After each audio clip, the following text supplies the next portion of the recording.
ಅಪ್ಪಾಜಿ ನೆನೆಸ್ಕೊಂತೀರಿ ಈ ಸಂದರ್ಭದಲ್ಲಿ ಅವ್ರನ್ನ ನೆನೆಸ್ಕೊಳ್ಳೋದಾಗಲ್ಲ. ಅವರು ಪುಣ್ಯ ಪುರುಷ, ದೇವತಾ ಮನುಷ್ಯ, ದೇವರಿಗಿದ್ದ ಮಾನವ. ಆ ಮನುಷ್ಯನ ಬಗ್ಗೆ ಏನು ನಾವು ಹೇಳೋಕ್ಕಾಗಲ್ಲ, ಮಾಡೋಕ್ಕೆ.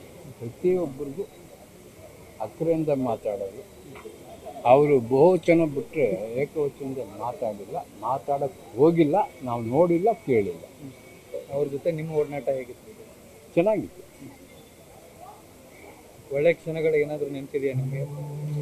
ಒಳ್ಳೆ ಎಲ್ಲ ಪ್ರತಿಯೊಂದು ಒಳ್ಳೆ ಕ್ಷಣ. ಕೆಟ್ಟದ್ದು ನೆನೆಸ್ಕೊಂಡು ಕೆಟ್ಟ ಕ್ಷಣ.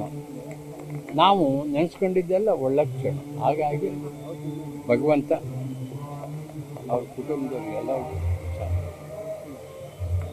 ಅವ್ರು ಇಲ್ಲದ ದಿನಗಳ ಈಗ ಇಷ್ಟು ವರ್ಷ ಏನಾದ್ರು ಮಿಸ್ ಮಾಡ್ಕೊಳ್ಳೋದಾದ್ರೆ ನಮ್ಮ ಮನೆಯಲ್ಲಿ ಮಾತಾಡ್ತಾರ.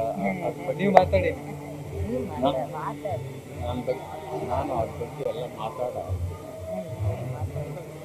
ಅದೇ. ಥ್ಯಾಂಕ್ ಯು ಅಪ್ಪಾಜಿ.